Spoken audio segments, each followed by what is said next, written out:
കൂട്ടുകാരെ, എല്ലാവർക്കും നിജൂസ് വേൾഡിൻ്റെ പുതിയൊരു വീഡിയോയിലേക്ക് സ്വാഗതം.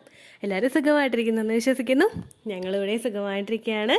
അപ്പോൾ എല്ലാവരും സന്തോഷത്തോടെയും ആരോഗ്യത്തോടെയും ഒക്കെ ഇരിക്കുക കേട്ടോ.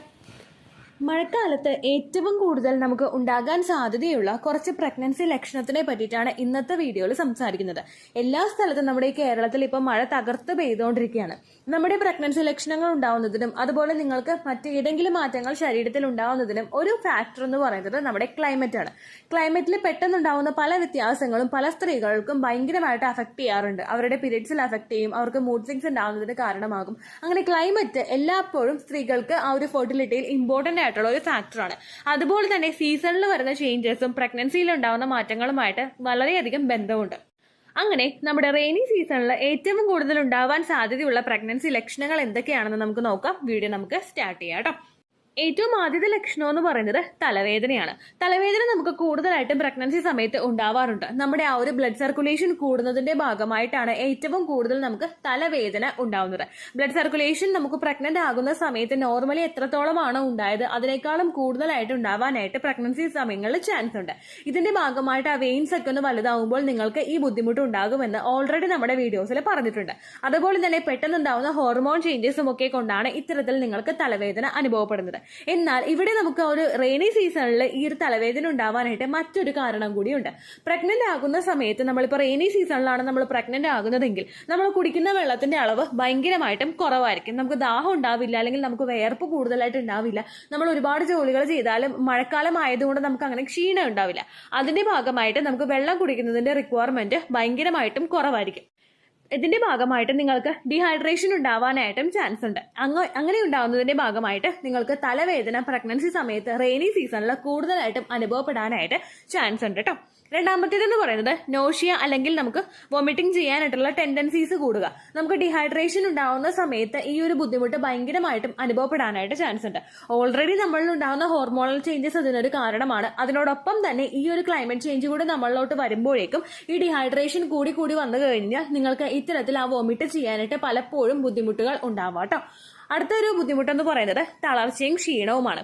പ്രഗ്നന്റ് ആകുന്ന സമയത്ത് നമുക്ക് ഉണ്ടാവുന്നതിനുള്ള പ്രധാനപ്പെട്ട കാരണം ഈ പറഞ്ഞ പോലെ ഡീഹൈഡ്രേഷൻ തന്നെയാണ്. നമ്മൾ പ്രഗ്നൻസി സമയത്ത് നമുക്ക് ഒരുപാട് ദാഹമൊന്നും ഇല്ലാത്തതുകൊണ്ട് നമ്മൾ വെള്ളം കുടിക്കുന്നില്ല. നമ്മൾ ഒരുപാട് ശരീര പ്രവർത്തനങ്ങൾ നമ്മൾ പ്രഗ്നന്റ് ആകുന്ന സമയത്ത് നടക്കുന്നുണ്ട്. നോർമലി പ്രഗ്നന്റ് ആകുന്നതിന് മുൻപായിട്ട് നമ്മുടെ ശരീരത്തിലെ ആക്ടിവിറ്റീസ് ഒക്കെ നോർമലായിട്ട് പോകുന്നുണ്ട്. പക്ഷേ പ്രഗ്നൻസി ആകുന്ന സമയത്ത് ആ ഫെർട്ടിലൈസ്ഡ് ആയിട്ടുള്ള എഗ്നെയും കൂടി നറിഷ് ചെയ്യുന്നതിന് വേണ്ടിയിട്ട് നമ്മുടെ ശരീരം കൂടുതലായിട്ടുള്ള വാട്ടർ റിക്വയർമെന്റ്സ് പ്രകടിപ്പിച്ചുകൊണ്ടേയിരിക്കും. ഈ ഒരു റിക്വയർമെന്റ് നമ്മൾ ഫുൾഫിൽ ചെയ്യാനായിട്ടുള്ള കാര്യങ്ങൾ ചെയ്യുന്നില്ല എങ്കിൽ അതിന്റെ ഭാഗമായിട്ട് നിങ്ങൾക്ക് ക്ഷീണവും തളർച്ചയും തുടർച്ചയായിട്ട് ഉണ്ടാവാനായിട്ട് ചാൻസ് ഉണ്ട് കേട്ടോ. ചില ആളുകൾക്ക് ഈ സിറ്റുവേഷൻ കൂടിയിട്ട് അടുത്തൊരു പ്രഗ്നൻസി ലക്ഷണമായിട്ടുള്ള തലകറക്കവും ഉണ്ടാവാനായിട്ട് ചാൻസ് ഉണ്ട്.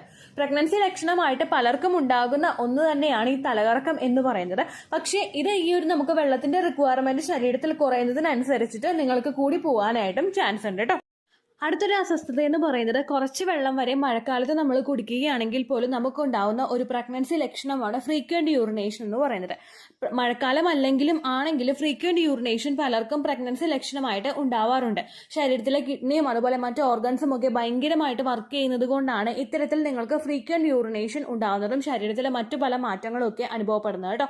പക്ഷേ നിങ്ങൾ റെയിനി സീസണിലാണെങ്കിൽ നിങ്ങൾ കുറച്ചൊന്ന് വെള്ളം കുടിച്ചാൽ മതി. 2 ഗ്ലാസ് വെള്ളം കുടിച്ചാലും അടുപ്പിച്ച് നമുക്ക് യൂറിനേറ്റ് ചെയ്യാൻ വേണ്ടിയിട്ടുള്ള ടെൻഡൻസീസ് കൂടി വരുന്നുണ്ട്. അതും മൺസൂൺ സീസണിൽ നിങ്ങൾക്ക് ഏറ്റവും കൂടുതൽ കാണപ്പെടുന്ന മറ്റൊരു പ്രഗ്നൻസി ലക്ഷണമാണ്.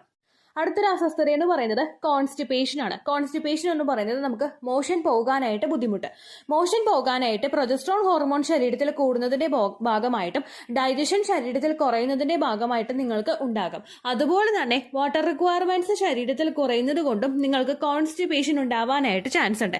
ഈ കോൺസ്റ്റിപ്പേഷൻ കൂടുതലായിട്ട് വന്നു കഴിഞ്ഞാൽ ധാരാളം വെള്ളം കുടിക്കാനായിട്ട് നിങ്ങൾ മസ്റ്റ് ആയിട്ട് ശ്രദ്ധിക്കണം. അതുപോലെ തന്നെ ഫൈബർ കണ്ടന്റ് അടങ്ങിയിട്ടുള്ള ഫ്രൂട്ട്സും വെജിറ്റബിൾസും നിങ്ങൾ കഴിക്കാനായിട്ട് ശ്രദ്ധിക്കുക. നട്ട്സ് ഭക്ഷണത്തിൽ ഉൾപ്പെടുത്താൻ വേണ്ടിയിട്ട് ശ്രദ്ധിക്കുക. അതുപോലെ തന്നെ ഇതെല്ലാം ചെയ്യുന്നതിനൊപ്പം തന്നെ നിങ്ങൾക്ക് കോൺസ്റ്റിപ്പേഷൻ ഉണ്ടെങ്കിൽ ഒരുപാട് പ്രഷർ കൊടുക്കാതെ മോഷൻ പാസ് ചെയ്യാൻ വേണ്ടിയിട്ട് നിങ്ങൾ ശ്രദ്ധിക്കുക. അതല്ലെങ്കിൽ ഫ്യൂച്ചറിൽ നിങ്ങൾക്ക് പൈൽസ് ഉണ്ടാവാനായിട്ടുള്ള ചാൻസസ് ഭയങ്കരമായിട്ടും കൂടുതലായിരിക്കും കേട്ടോ. ഇത്രയുമൊക്കെയാണ് മഴക്കാലത്ത് നിങ്ങൾക്ക് ഏറ്റവും കൂടുതൽ ഉണ്ടാകാൻ സാധ്യതയുള്ള പ്രഗ്നൻസി ലക്ഷണങ്ങൾ. ഒപ്പം തന്നെ മഴക്കാലത്ത് പ്രഗ്നന്റ് ആകാൻ വേണ്ടിയിട്ട് എന്തെല്ലാം കാര്യങ്ങളാണ് നിങ്ങൾ സ്പെഷ്യലായിട്ട് ശ്രദ്ധിക്കേണ്ടത് എന്നതിനെ പറ്റിയിട്ട് വീഡിയോസ് ഓൾറെഡി ചാനലിൽ കൊടുത്തിട്ടുണ്ട്. നിങ്ങളത് കണ്ടിട്ടില്ലെങ്കിൽ കണ്ടു നോക്കുക. മഴക്കാലത്ത് ഏതൊരു ഭക്ഷണം കഴിക്കുമ്പോഴും എത്രത്തോളം വെള്ളം കുടിക്കുമ്പോഴും അത് നല്ലതുപോലെ തിളപ്പിച്ചിട്ടുള്ളതാണെന്ന് നിങ്ങൾ കൃത്യമായിട്ട് ഉറപ്പുവരുത്തുക കേട്ടോ. ഐസ് വെള്ളം കൂടുതലായിട്ട് കുടിക്കാതിരിക്കുക. മറ്റുള്ള അസ്വസ്ഥതകളും ബുദ്ധിമുട്ടുകളും നിങ്ങൾക്ക് ഉണ്ടാവാനായിട്ട് ചാൻസ് ഉണ്ട്. പ്രഗ്നൻസി സമയത്ത് നമുക്ക് ഇതിനോടൊപ്പം തന്നെ ഉണ്ടാകുന്ന മറ്റൊരു ലക്ഷണമാണ് അലർജിക് ആയിട്ടുള്ള ബുദ്ധിമുട്ടുകൾ. അതായത് കോൾഡ് നമുക്ക് ഉണ്ടാവുക, അല്ലെങ്കിൽ മൂക്കടപ്പ് നമുക്ക് കൂടുതലായിട്ട് വരിക. അങ്ങനെയുള്ള പല പ്രശ്നങ്ങളും പ്രഗ്നൻസി സമയത്ത് മഴക്കാലത്ത് നിങ്ങൾക്ക് ഉണ്ടാവാനായിട്ട് ചാൻസ് ഉണ്ട്. അതുകൊണ്ട് ഈ സമയങ്ങളിൽ നിങ്ങളുടെ ശരീരം നല്ലതുപോലെ ശ്രദ്ധിക്കുക. തിളപ്പിച്ച് ആറിയ വെള്ളം മാത്രം നിങ്ങൾ കുടിക്കാനായിട്ട് ശ്രദ്ധിക്കുക.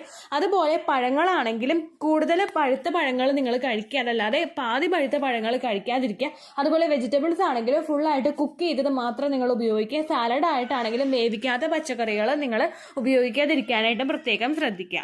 പ്രഗ്നൻസിയുടെ സ്റ്റാർട്ടിംഗ് സ്റ്റേജിൽ നമുക്ക് ഏറ്റവും അത്യാവശ്യമായിട്ട് വേണ്ടതാണ് വാട്ടർ റിക്വയർമെന്റ്സ്. അത് ശരീരത്തിൽ കുറയുമ്പോഴാണ് നിങ്ങൾക്ക് ഇത്തരത്തിലുള്ള ലക്ഷണങ്ങൾ ഉണ്ടാവുന്നതെന്ന് മനസ്സിലായി കാണുമല്ലോ. അതുകൊണ്ട് തന്നെ മഴക്കാലമാണെന്ന് വിചാരിച്ചിട്ട് നിങ്ങൾ വെള്ളം കുടിക്കുന്നതിന്റെ അളവിൽ കുറവ് വരുത്താതിരിക്കുക. നിങ്ങൾക്ക് ദാഹിക്കുന്നില്ല, അല്ലെങ്കിൽ നിങ്ങൾക്ക് വെള്ളം കുടിക്കാനായിട്ടുള്ള ഒരു താല്പര്യം ഇല്ലെങ്കിൽ കൂടി തന്നെയും പ്രഗ്നൻസി ട്രൈ ചെയ്യുന്ന ആളുകൾ അതൊന്നും ചിന്തിക്കേണ്ട ആവശ്യമില്ല. 2 ലിറ്റർ വെള്ളമെങ്കിലും മഴക്കാലത്താണെങ്കിലും നിങ്ങൾ ദിവസേന കുടിക്കാനായിട്ട് ശ്രദ്ധിക്കുക കേട്ടോ. അപ്പോൾ ഇത്രയേ ഉള്ളൂ വീഡിയോ. യൂസ്ഫുൾ ആയി കാണുമെന്ന് വിശ്വസിക്കുന്നു.